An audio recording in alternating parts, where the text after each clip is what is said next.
आज दिल्ली हाईकोर्ट में सीएम केजरीवाल की गिरफ्तारी का मुद्दा। ईडी की गिरफ्तारी के खिलाफ केजरीवाल की याचिका पर सुनवाई जारी। ईडी रिमांड पर बहस, कल खत्म हो रही है ईडी की रिमांड।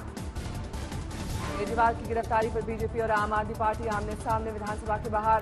आम आदमी पार्टी ने किया प्रदर्शन, मैं भी केजरीवाल लिखी टी शर्ट पहनी। दिल्ली में बीजेपी ने प्रदर्शन के दौरान लहराए प्लकार्ड, लिखा था भ्रष्ट केजरीवाल इस्तीफा दो। सीएम अरविंद केजरीवाल की पत्नी सुनीता केजरीवाल ने कहा, अभी तक छापे में किसी को एक पैसा नहीं मिला, तो आखिरकार तथाकथित शराब घोटाले का पैसा कहां गया। अरविंद जी ने मुझे वो इस सो कॉल्ड शराब घोटाले का पैसा ढूंढ रहे हैं। अभी तक किसी भी रेड में एक पैसा नहीं मिला।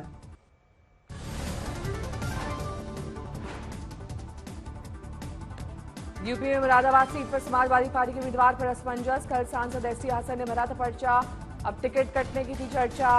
रुचि वीरा को नया उम्मीदवार बनाए जाने की हलचल पहुंची मुरादाबाद। एसटी हसन के समर्थकों में रुचि वीरा को लेकर नाराजगी। रुचि वीरा के खिलाफ की गई नारेबाजी।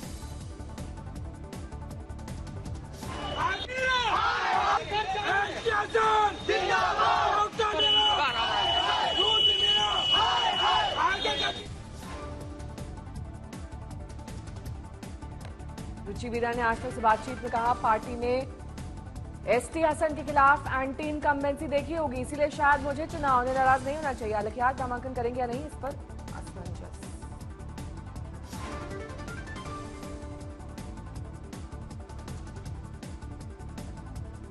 यूपी के रामपुर सीट पर भी समाजवादी पार्टी का दिख सकता है नया चेहरा। सूत्रों के मुताबिक अखिलेश रामपुर से जाम मस्जिद के इमाम मौलाना महिबुल्लाह नदवी को बना सकते हैं उम्मीदवार। समाजवादी पार्टी ने लखनऊ से मुरादाबाद के लिए चार्टर प्लेन बुक किया। माना जा रहा है कि इस प्लेन से रामपुर प्रत्याशी का भेजा जा रहा है नामांकन पत्र। अखिलेश यादव ने पार्टी के टॉप लीडर्स को लखनऊ बुलाया। मेरठ लोकसभा सीट पर प्रत्याशी बदला जा सकता है। मेरठ लोकसभा सीट पर दूसरे चरण में होना है चुनाव। समाजवादी पार्टी ने यहां से भानु प्रताप सिंह को बनाया है उम्मीदवार। लोकसभा चुनाव से पहले यूपी में बन सकता है नया गठबंधन। स्वामी प्रसाद मौर्य बन सकते हैं। गठबंधन की अगुवाई गठबंधन से जुड़ सकती है वैसी की पार्टी AIMIM। सूत्रों के मुताबिक स्वामी प्रसाद मौर्य की अगुवाई में AIMIM, piece party, Azad Samaj party के साथ गठबंधन इसी हफ्ते हो सकता है ऐलान। एसपी कांग्रेस से नाराज नेता इस गठबंधन से जुड़ सकते हैं।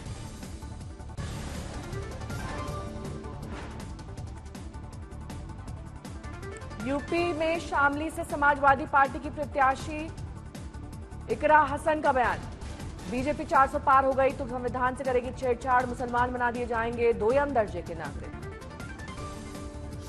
अगर 400 पार का इनका लक्ष्य पूरा होता है तो फिर सीधी सीधी छेड़छाड़ संविधान के साथ होगी। आप पर और हम पर ऐसे कानून लगाए जाएंगे कि हमें दोयम दर्जे का नागरिक अपने ही देश में बना दिया जाएगा।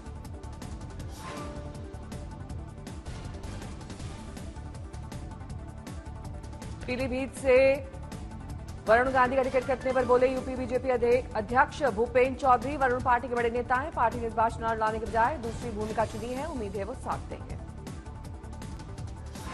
चुनाव लड़ने का अवसर नहीं मिला है। पार्टी अपने कार्यकर्ताओं के लिए अलग अलग काम सोचती है। मुझे विश्वास है कि वो हमारे साथ रहें।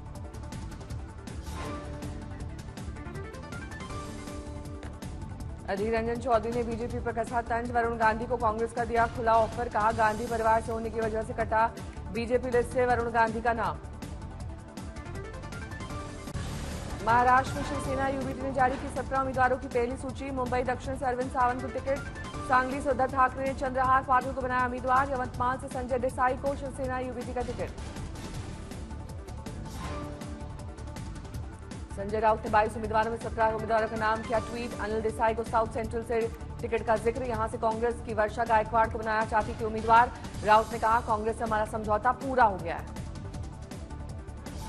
कांग्रेस के बारे में हमारी बातचीत पूरी हो गई है, मुंबई के बारे में, और लगभग सबका समाधान हो गया है।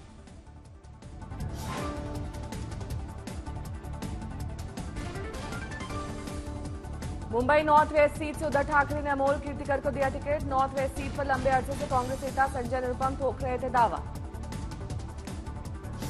मुंबई की नॉर्थ वेस्ट सीट से टिकट कटने पर कांग्रेस नेता संजय निरुपम नाराज। प्रेस कॉन्फ्रेंस में पार्टी आलाकमान को दी सीधी चुनौती, कहा मेरे पास है विकल्प, 1 हफ्ते करूंगा इंतजार।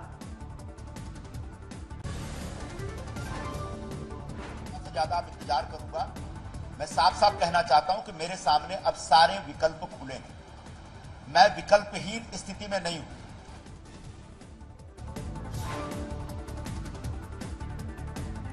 संजय निरुपम ने कहा खिचड़ी चोर उम्मीदवारों के लिए नहीं करूंगा काम। कहा कांग्रेस कार्यकर्ता मतदाता शिवसेना उम्मीदवार अमोल कीर्तिकर का खुलकर करेंगे विरोध। अमोल के खिलाफ ईडी की फांस का किया जिक्र। संजय निरुपम ने कहा शिवसेना ने दबाया और कांग्रेस दब गई। निरुपम का सीधे शब्दों में ऐलान, बोले मैं चुनाव तो जरूर लड़ूंगा। बालासाहब थोराट ने शिवसेना यूबीटी के फैसले पर जताई हैरानी। कहा सांगली सीट पर शिवसेना उम्मीदवार उतारे जाने पर जाहिर की नाराजगी, फैसला बदलने की मांग।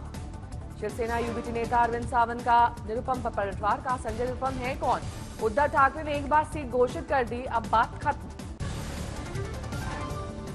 निरुपम ने कहा अरविंद सावंत हो चले हैं बूढ़े, याददाश्त गुम हो गई है, इसलिए वो 2 बार के सांसद और सामना के संपादक रहे। संजय निरुपम को नहीं जानते। निरुपम ने जल्द कांग्रेस छोड़कर बीजेपी ज्वाइन करने वाले अशोक चौहान से मुलाकात कर दी सफाई। कहा वो निजी मुलाकात थी, सिर्फ चाय पीने गया था। अब 2 राजनेता मिलेंगे तो राजनीति की बात होगी ही। संजय निरुपम बोले मुंबई में कांग्रेस का था जनाधार, लेकिन इसे दफनाने में शिवसेना ने मदद की। हमारा नेतृत्व इसे बचाने में हुआ फेल। केंद्रीय मंत्री नितिन गडकरी आज नागपुर से करेंगे नामांकन। पर्चा दाखिल करने से पहले किया भव्य रोड शो। गडकरी के नामांकन पर डिप्टी सीएम फडणवीस और महाराष्ट्र बीजेपी अध्यक्ष रहेंगे मौजूद। नामांकन के बाद नितिन गडकरी रैली को करेंगे संबोधित। पश्चिम बंगाल में बीजेपी नेता दिलीप घोष ममता पर दिए विवादित बयान पर किया बचाव। कहा शुभ हिंदू के पिता पर जब होती है गलत बयानबाजी तो क्यों नहीं उठते हैं सवाल। हमने ममता का जिक्र किया तो खेला जाने लगा महिला कार्ड। বিধায়ক দলের নেতার নামে তার বাবার নামে এর চেয়েও খারাপ খারাপ শব্দ বেরোলো, গালাগালি দেবে কেন? আমার বিধায়ক দলের নেতার কি মান সম্মান নেই? कल ममता बनर्जी पर दिलीप घोष के बयान को लेकर बीजेपी आलाकमान दिखा रहा था सख्ती। पार्टी की तरफ से की गई थी निंदा। जेपी नड्डा ने मांगा स्पष्टीकरण। दिलीप घोष ने इस पर दी सफाई। আর যে দিদির হাত ধরে এসেছেন, দিদির পায়ে টুলছে এখন, তার বাড়ির লোক তাকে ধাক্কা মেরে ফেলে দেয়। বাংলার লোক কখন ধাক্কা মারবে উনি বুঝতেই পারবেন না। বুঝি তারা বাংলা নিজের ভাইপোকে চায়, বিহার ইউপি থেকে। দিদি গিয়ে গোয়াতে বলেন আমি গোয়ার মেয়ে, ত্রিপুরায় আমি ত্রিপুরার মেয়ে। আমার বাপ তো ঠিক করুন, যাত্রার মেয়ে হওয়া ঠিক না। बीजेपी नेता दिलीप घोष ने ममता बनर्जी पर किया भद्र टिप्पणी। सीआई से शिकायत करेगी तृणमूल कांग्रेस। पीएम मोदी मेरठ से करेंगे चुनावी सभा की शुरुआत। 31 मार्च की रैली में जयंत चौधरी रहेंगे मौजूद। पीएम मोदी ने बशीरहाट से बीजेपी उम्मीदवार और संदेशखारी पीड़िता रेखा पात्रा से फोन पर की बात।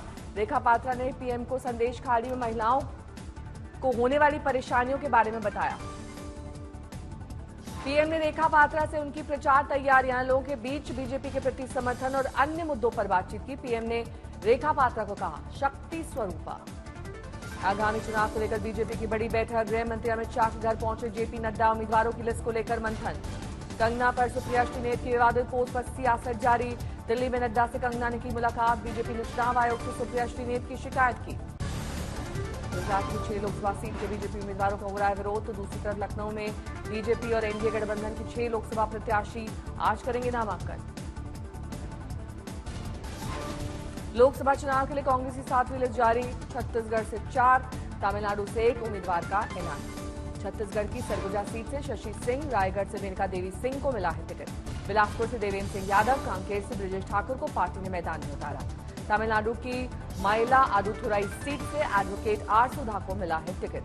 पूर्व पीएम एच डी देवेगौड़ा के दामाद और प्रसिद्ध हृदय रोग विशेषज्ञ डॉक्टर सीएन मंजुनाथ बीजेपी के टिकट पर बेंगलुरु ग्रामीण से लड़ेंगे चुनाव। टीएमसी नेता बाबुल सुप्रियो की अमित शाह को चुनौती। कहा अगर मोदी वहां से चुनाव लड़ सकते हैं तो अमित शाह आसनसोल से क्यों नहीं लड़ सकते। एआईएडीएमके पर बरसे अन्नामलाई, पार्टी पर लगाया आरक्षण विरोधी होने का आरोप। केटीआर ने राहुल गांधी और सीएम रेवंत पर किया कटाक्ष। कहा मोदी और अडानी पर आप कहां खड़े हैं, बड़े भाई या चौकीदार चोर है। दिल्ली की आम आदमी पार्टी सरकार के मंत्री सौरभ भारद्वाज ने केजरीवाल की रिहाई के लिए शुरू किया अभियान। ग्रेटर कैलाश में थाली बजाओ अभियान का किया नेतृत्व। लोकसभा चुनाव के पहले चरण के नामांकन का आज आखिरी दिन। बिहार में होली के चलते गुरुवार तक बढ़ाया गया नामांकन का वक्त। लोकसभा चुनाव के पहले 31 मार्च को दिल्ली के रामलीला मैदान में होगा कांग्रेस की संयुक्त रैली। बिहार महागठबंधन में सीट बंटवारे को लेकर तेजस्वी यादव की कांग्रेस नेता मुकुल वासनिक से हुई मुलाकात। लोकसभा चुनाव के लिए बीएसपी ने उत्तराखंड से किया 5 उम्मीदवारों के नाम का ऐलान। ममता बनर्जी चोट लगने के बाद फिर से अपना प्रचार अभियान शुरू करेंगी। 31 मार्च को कृष्णानगर दक्षिण विधानसभा सीट क्षेत्र से जनसभा को करेंगी संबोधन। प्रियंका गांधी की करीबी रामगढ़ के विधायक जुबैर खान का अलवर में सरकार पर वार। कहा, जिन लोगों को जेल में होना चाहिए वो चला रहे सत्ता। बीजेपी के राम राज्य नारे पर किया सवाल। जहां सुबह अखबार में 10 बालिकाओं में हत्याओं के साथ बलात्कार होते हुए गया राम राज्य, सारे लूट रहे, दुकानें लूट रही, आदमी लूट रहे, राम राज्य। बांदीपुरा के गुरेज में बीआरओ को मिली बड़ी कामयाबी। 38 दिन के बाद गुरेज घाटी को कश्मीर घाटी से जोड़ने वाली सड़क से बर्फ हटाने का काम किया पूरा। जम्मू कश्मीर बिजली विकास विभाग ने सरकारी निर्देशों का हवाला देते हुए अपने कर्मचारियों को प्रदर्शन करने के खिलाफ जारी की है चेतावनी। रामकृष्ण मिशन के प्रमुख स्वामी स्वर्णानंद का निधन। पीएम मोदी, सीएम ममता बनर्जी ने दी श्रद्धांजलि। अरविंद केजरीवाल की गिरफ्तारी पर हरियाणा में आप के कार्यकर्ताओं का अल्लाह बोल। बीजेपी कार्यालय का किया गया घेराव, जमकर हुई नारेबाजी। केजरीवाल की गिरफ्तारी के खिलाफ विरोध प्रदर्शन को देखते हुए बीजेपी प्रदेश कार्यालय पर बढ़ाई गई पुलिस की सुरक्षा।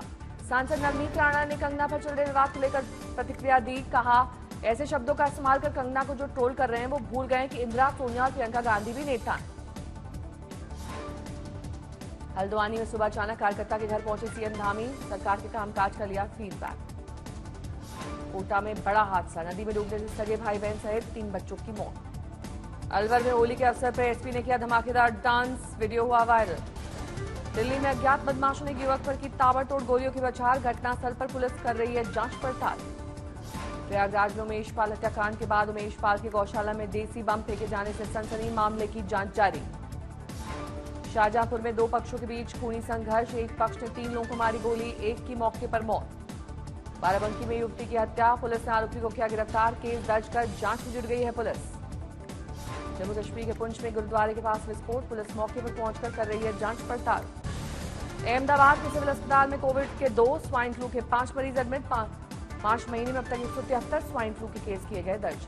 2024 की लोकसभा चुनाव की तारीखों की घोषणा के कारण जामिया मिल्लिया इस्लामिया में प्रवेश परीक्षा की तारीख बदली गई।